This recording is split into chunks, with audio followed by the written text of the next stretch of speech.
Hello, আসসালামু আলাইকুম। সুপ্রিয় পঞ্চম শ্রেণীর শিক্ষার্থীবৃন্দ, ভালো আশা করি সবাই ভালো আছো। আজকে তোমাদের জন্য নিয়ে এসেছি তোমাদের আসন্ন দ্বিতীয় প্রান্তিক মূল্যায়ন 2025-এর তোমাদের পঞ্চম শ্রেণীর বাংলাদেশ ও বিশ্ব পরিচয় বিষয়ের একটি নমুনার প্রশ্ন নিয়ে। শিক্ষার্থী বন্ধুরা, এই নমুনার প্রশ্নটির মাধ্যমে তোমরা বুঝতে পারবে তোমাদের দ্বিতীয় প্রান্তিক মূল্যায়নে অন্তর্ভুক্ত যে অধ্যায়গুলো আছে এই অধ্যায়গুলো থেকে কী টাইপের প্রশ্ন কিভাবে আসতে পারে, বড় প্রশ্ন, ছোট প্রশ্ন, ঠিক জন্য শূন্যস্থান, সত্য মিথ্যা, কেমন। তো আশা করি ভিডিওটি না টেনে সম্পূর্ণ ভিডিওটি দেখবে। পরীক্ষার সময় থাকবে 2 ঘন্টা 30 মিনিট, পূর্ণমান থাকবে 100। তো কাছে সঠিক উত্তরটি উত্তরপত্রে লিখো। তোমরা প্রথম প্রান্তিক অলরেডি পরীক্ষা দিয়েছো, যেখানে উত্তরপত্রে শুধুমাত্র উত্তরটাই লিখতে হবে এবং একটি প্রশ্নের এগেনস্টে 4টি প্রশ্ন উত্তর থাকবে, এর মধ্যে 3টি ভুল এবং 1টি সঠিক থাকবে এবং এই ধরনের প্রশ্ন থাকবে 10টি, 10 একে 10 নাম্বার। তো প্রথম প্রশ্ন আছে 1 নাম্বার, বাংলাদেশ কোন ধরনের দেশ? এখানে আছে ক শিল্প প্রধান, খ খনিজ প্রধান, গ কৃষি প্রধান, ঘ মৎস্য প্রধান। এখানে সঠিক উত্তর হবে গ কৃষি প্রধান। এখানে শুধুমাত্র এই সঠিক উত্তরটাই লিখবে। নাম্বার 2, আমাদের প্রধান খাদ্যশস্য কোনটি? উত্তর হচ্ছে ক ধান।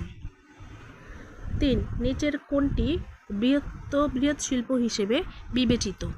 এটা হবে ক ওষুধ শিল্প। 4, সমাজের অগ্রগতিতে কোনটি অধিক গুরুত্বপূর্ণ? এটা হলো ক শিক্ষা। 5, কোন স্থানের আবহাওয়া পরিবর্তনের নির্দিষ্ট ধারাকে কি বলে? উত্তর গ জলবায়ু। 6, নদী ভাঙনের অন্যতম প্রাকৃতিক কারণ কোনটি? গ বন্যা। 7, কোনটি মানবাধিকারের উদাহরণ? 4, মত প্রকাশের স্বাধীনতা। 8, অটিস্টিক শিশুরা সাধারণত কোন ক্ষেত্রে দক্ষ? উত্তর ক ছবি আঁকা। 9, বাংলাদেশে প্রধানত কয় ধরনের ধান চাষ হয়? ক উত্তর 3। 10, বাংলাদেশের কোন জেলায় তামাক চাষ বেশি হয়? উত্তর খ রংপুর।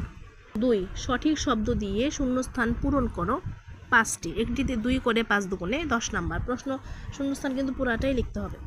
ক বাংলাদেশ একটি দেশ। বাংলাদেশ একটি দেশ। খ ভাত বাংলাদেশের মানুষের প্রধান খাদ্য। ক বিভিন্ন কারণে বিশ্বের জলবায়ু বদলে যাচ্ছে। খ তাপমাত্রা বেড়ে যাওয়ায় গলে যাচ্ছে। ও প্রতিটি শিশু একে অপর থেকে আলাদা। 3, নিচের বাক্যগুলো উত্তরপত্রে লিখে ডান পাশে শুদ্ধ বা অশুদ্ধ নির্ণয় করো। একটিতে 2 করে 5 দুগুণে 10 নম্বর। ভালো করে খেয়াল করো কি বলেছে, যে বাক্যগুলো উত্তরপত্রে লিখতে হবে। তার মানে এই যে বাক্যগুলো দেওয়া আছে এগুলো উত্তরপত্রে লিখতে হবে। লিখে এই যে ডান পাশে ঠিক উত্তরটা যেভাবে লেখা আছে স্ক্রিনে দেখতে পাচ্ছ, ঠিক এভাবেই শুদ্ধ অশুদ্ধ নির্ণয় করতে হবে। ক মানুষ জন্মগতভাবে পরাধীন। এটা হলো অশুদ্ধ। খ বাংলাদেশে শিশু শ্রম নিষিদ্ধ। শুদ্ধ। গ খরা নদী ভাঙনের অন্যতম প্রাকৃতিক কারণ। অশুদ্ধ। ঘ বাংলাদেশ একটি শিল্প প্রধান দেশ। অশুদ্ধ। ও পাটকে সোনালী আঁশ বলা হয়। শুদ্ধ।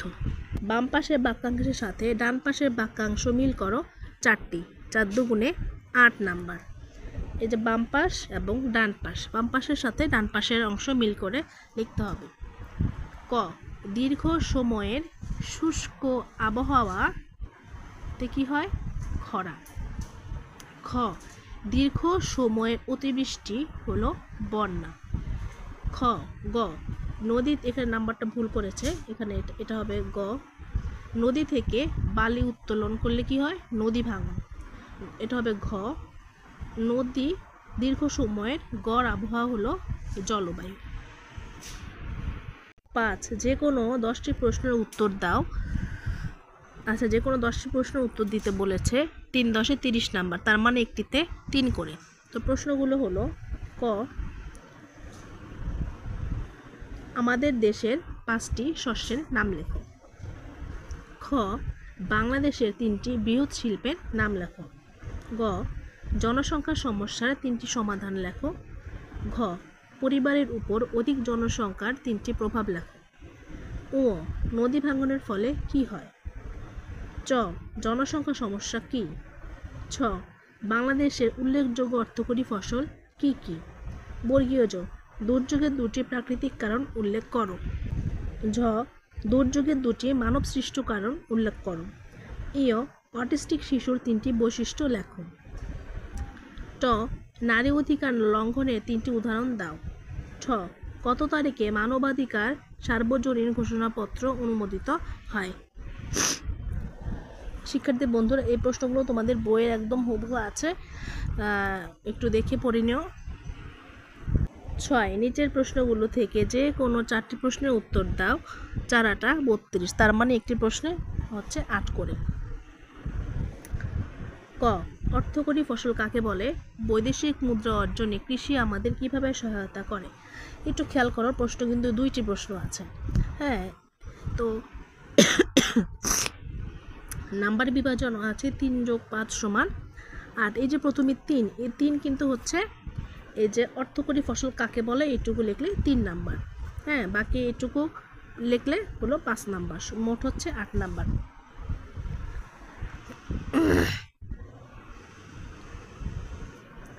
খ বাংলাদেশে কি কি বৃহৎ শিল্প রয়েছে? বৃহৎ শিল্প ও ক্ষুদ্র শিল্পের 3টি পার্থক্য লেখো।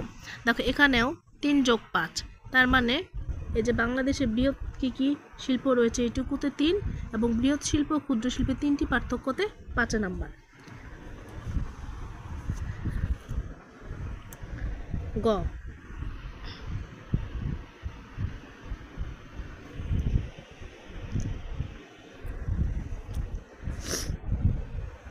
গ শ্রমশক্তি রপ্তানির মাধ্যমে আমরা কিভাবে উপকৃত হতে পারি? 5টি বাক্যে লেখো। এখানে নাম্বার হচ্ছে 8। খ জলবায়ু কাকে বলে? বাংলাদেশের কোন অঞ্চলগুলোতে নদী ভাঙনের প্রবণতা বেড়েছে এবং কেন? এখানে নাম্বার 2 + 6 8।